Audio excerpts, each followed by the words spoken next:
And now in the second half hour of the special 1-hour Newsmaker show, we connect with Dr. Robert A. Heineman, political science professor emeritus. Hey, thank you for coming in. Yes, pleased to be here, Brian. Thank you. There was a Senate Judiciary Committee hearing on the use of injunctions. That's when courts step in to stop policies from going into effect. And Senator Cruz brought up Justice Sonia Sotomayor slamming other members of the Supreme Court for lifting the injunctions that these judges had put on Trump decisions. An important issue involved a lower court, a federal district court injunction against a ruling by one of the federal agencies. The lower court enjoined it to stop it, and then I think the Court of Appeals supported the lower court.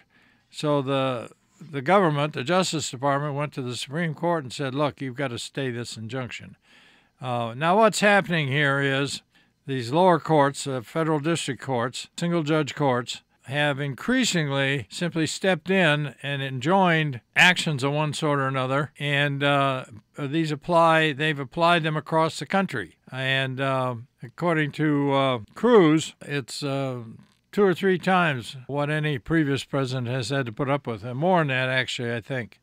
So that what you get a federal district judge in, say, Northern California somewhere, and he gets a case brought to him about some agency regulation of one sort or another. Typically it involves immigration, but it could involve some aspect of environmental regulations, something of that sort. And the judge issues an injunction basically staying the federal government's ability across the country to enforce that particular regulation. So what's been happening has been the federal government, to offset this, has been going to the Supreme Court, asking the Supreme Court to say, hold it, you can't do that. Let's put a hold on that and let it work its way through the regular judicial process. So Sotomayor gets very angry about this. She's on the losing side and says, why is the court stepping in here to protect the Trump administration? It's not our role to do that. Well, the government's point is, where do the federal courts, these single-judge federal courts across the country, get off coming in and deciding that the federal government can't do this, can't do that? Can I say what Ted Cruz said? He said it's like, for her to say what she said is like an arsonist complaining about the noise from the fire trucks. It would be one thing if a federal judge enjoined a regulation in his or her district, but these injunctions are able to apply to courts throughout the country. And what's happening is, of course, they're trying to stymie President Trump's efforts to drain the swamp in the Beltway and other places. And, of course, a lot of these federal judges that are issuing these injunctions, of course, were appointed by Democrat presidents. And so they tend to be pretty liberal. Now, the one side of this is, of course, Trump is increasingly putting conservative judges in these courts, especially in the courts of appeals. So this sort of thing is going to slow down, I think, pretty shortly. But the others, and I do think if the Republicans take control of the House and Senate, they're going to enact legislation to prevent single federal judges from doing this. But this is fairly similar to a situation that occurred at the start of the New Deal. President Roosevelt came in the 1930s. You got federal judges who were pretty conservative finding federal laws unconstitutional and simply ruling them unconstitutional. And after Roosevelt got support. When he turned to Congress, and Congress enacted legislation holding that a federal law cannot be held unconstitutional unless it's by a 3-judge federal court, which is typically 2 district court judges and an appellate court judge. Then you can move on a a federal law. So that slowed that down quite a bit.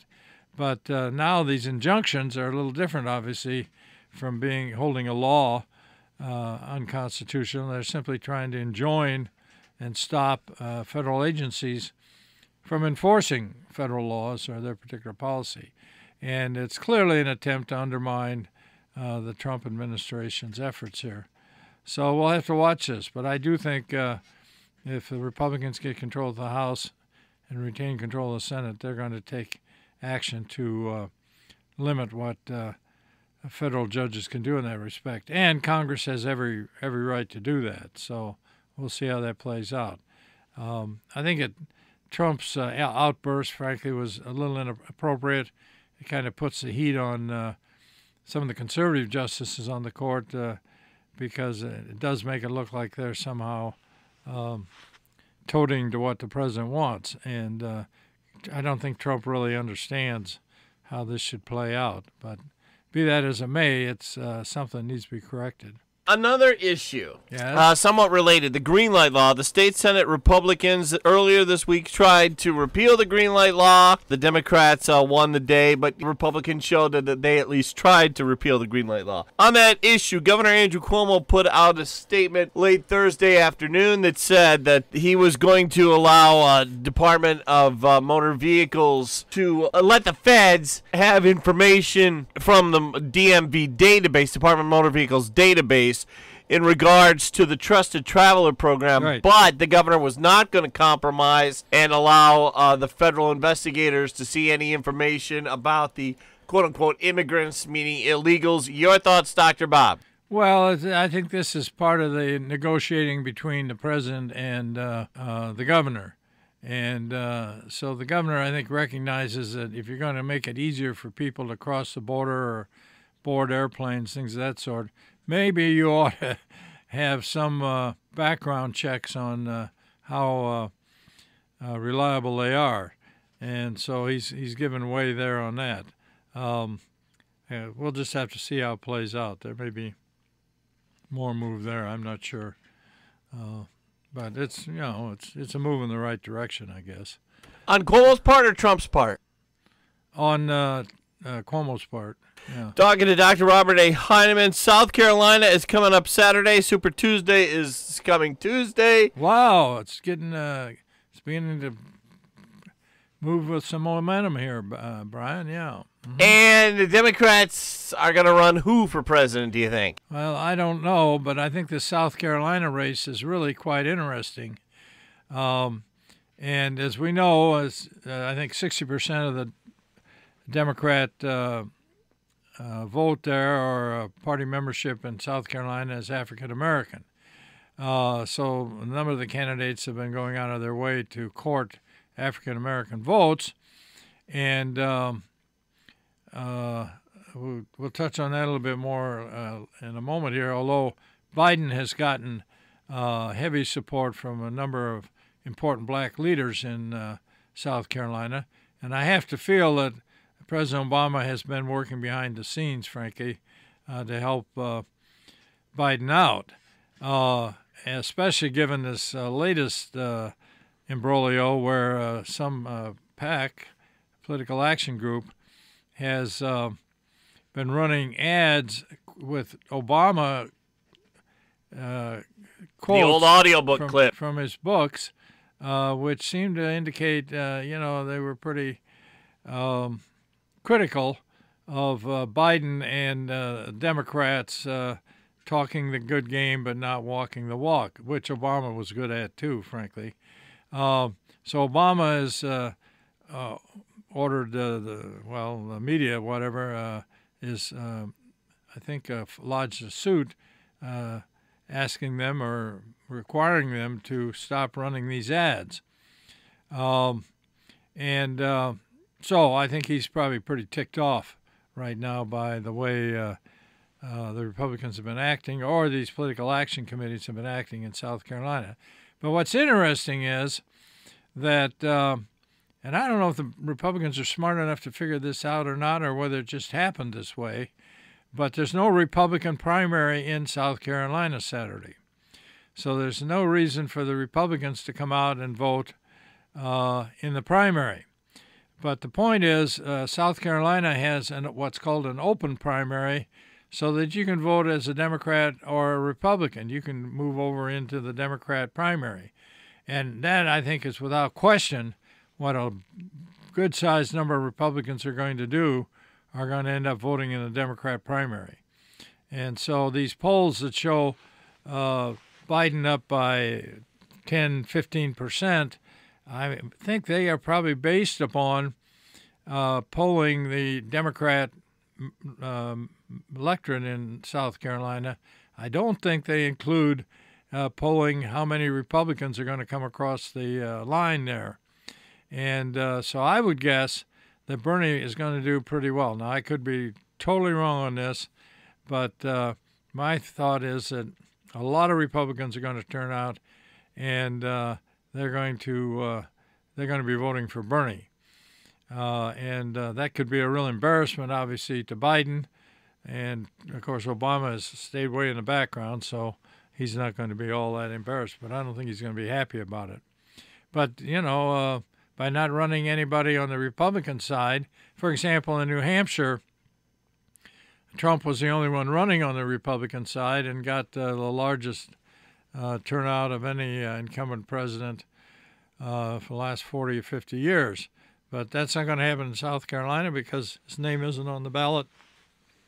And so I think the word has gone out, and that's really going to be interesting to see how that plays out. And that'll be a real embarrassment to Biden, I think, if he doesn't win rather reasonably. Is anything decisively. not embarrassing to Biden at this point? Well, he does seem, with what was that? We've killed 150 million people with guns here in the last. I mean, just kind of, Joe, where are you coming from here? But we'll see. I mean, if Biden wins by 10 or 15 points there in South Carolina, well, I guess he can claim he's beginning to recover the momentum. But it will show, I think, that hooking into the African-American constituencies there do seem to work in Biden's favor. So, at any rate, it's definitely something to watch. Bloomberg releases some medical record information about his own Bloomberg's heart. He's wanting Bernie Sanders to do the same. Does that have a big effect on voters on the Democrat side? I don't think at this point it makes a heck of a lot of difference, but it could down the line, especially when you get in the general election, if Bernie's the candidate. I think Bernie's, frankly, he has some momentum there. He's got some enthusiasm.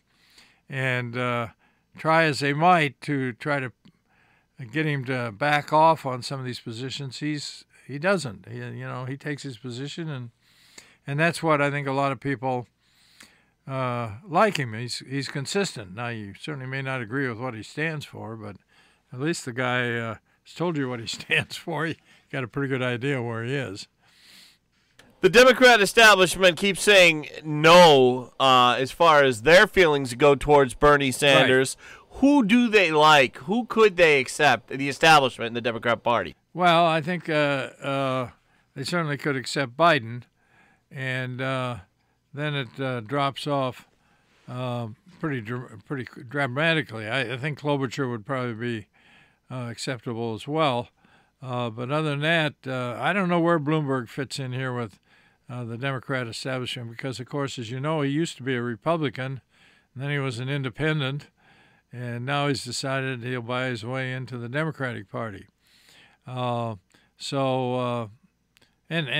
the guy is certainly competent. There's no two ways about that.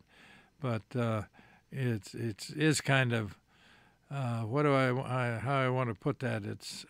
I guess it's kind of demeaning, really, for the way he's changed his positions on a lot of these issues, and in order to be able to run to the liberal side here in the Democrat primaries, as Nixon used to say, run to the right in the primaries, run to the center in the general election. And I think that's exactly the sort of thing Bloomberg is doing, except that he's running to the left now, even though I don't think there's nothing in his background really indicates he's particularly what we might call progressive, although he's certainly anti-gun.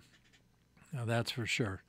And I think in terms of the whole abortion thing, I don't think he opposes abortion in any way, sense, or form. So I guess he's on the left side there. You bring up Nixon there. Pat Buchanan quoted, and this ties to the Bernie and the establishment thought. He says, Nixon said to me once, Buchanan said, quote, "Whenever you hear of a coalition forming up to stop candidate X, be sure to put your money on candidate X." Yeah. Democrats think he can win the nomination, but they don't think he can win the big election there in November 2020 of this year. Well, I think the thing with Bernie is he's the non-coalition candidate there. And what you're seeing is attempts by some Democrat leaders to try to somehow get some of these candidates to back off or cooperate with each other. And as you know, Bloomberg has already sent out a message to the other candidates saying, listen, if you don't drop out, Bernie's got a good chance of winning. So he's basically saying, if you drop out and back me, we can beat Bernie. But they're not taking on that. They're not really very enthusiastic to that suggestion. So it does look like it's going to be split all kinds of ways. And on Super Tuesday, it's going to take a long time to figure out who has what by the end of that day. And there's some big states involved. I mean, California, I think, has over 400 delegates up, and Texas, 200 or more. So maybe more than 200. Maybe, I'm not certain, but it's certainly over 200. And the thing is, with the Democrats now, I don't think we have any winner-take-all. It's you got to get at least 15% of the vote to be able to pick up any delegates. So some of these candidates, like Klobuchar, this guy Steyer, Buttigieg, who else we got in there, Brian? That Warren, maybe some of those states, they're just not going to get 15%. So they'll be pretty much dropped out anyway. And that means that then the top 2 or 3 will then be splitting delegates one way or another. And we'll just have to see. But Bernie seems to think he's doing pretty well in California, which I guess you might expect. And he's working pretty hard in Texas. But you would expect that, you would expect Warren to do pretty well in Massachusetts. I mean, that's where she's from. You would expect Klobuchar to carry well in Minnesota because that's where she's from. So they might pick up a few delegates, handful of delegates here and there. But the big ones are going to be places like Texas and California, North Carolina. There's that looks very tight there too. So the way it looks is they're going to end up with a handful of delegates here, maybe a plurality of delegates there, and it'd be pretty surprising anybody comes out of Super Tuesday with a dominant lead, and that's what Bloomberg's counting on, that he can buy enough ads and things to get support and carry a reasonable number of delegates. And that will in itself be really quite interesting, whether the Democratic electorate is going to buy into Mr. Bloomberg's buy-in. Dr. Heineman, if I could read a line here from Tucker Carlson. Sure, what's Tucker have to say? This was funny. He was talking about the Democrat debate from the other night. He said, at the very mention of Vladimir Putin, the stage erupted. Suddenly, the debate sounded like a radical book club from the 1970s, with old people yelling about the Cold War. Russia, Russia, Russia. Now, when does you keep hearing these talking heads on TV saying, and you know that they're saying this because they're afraid Trump is going to win, that Trump has already worked out a deal with the Russians to steal the election in November. Well, that's absurd. Although it is true, I think Bloomberg came right out and said that Vladimir Putin wants Bernie Sanders to win. I mean, you got to understand This comes out of what committee? It comes out of testimony before the House Intelligence Committee. And who's chairing the House Intelligence Committee? Pardon me? Is it Jerry Nadler or Adam Schiff? I think it's Adam Schiff, yes. I knew it would be one or the other. Yeah. So that's where it's coming from. And you can't trust a word the guy's saying or what the staff is saying. No, he makes stuff up. And and in fact, I think the intelligence director who was testifying, I think he's interim, said, this is not what I meant, and this is not what I meant to convey. So it's the whole thing is fraudulent. And no, I'm sure if we sat down with Vladimir Putin and asked him who he wants to win and whom he would support, he'd let you know. And I don't doubt that the Russians are fiddling around here and there with fake news and other kinds of maneuvers, because for some of them, I think it's kind of fun to see if they can screw up the election as much as they can, because, again, we have pretty open elections. So you get a little of that anyway. But whether it's going to have any determinative effect, I think that's just ridiculous. Well, with that talk, we have to go. As always, thank you for stopping by to throw us your pearls of wisdom. Well, let's see how it turns out.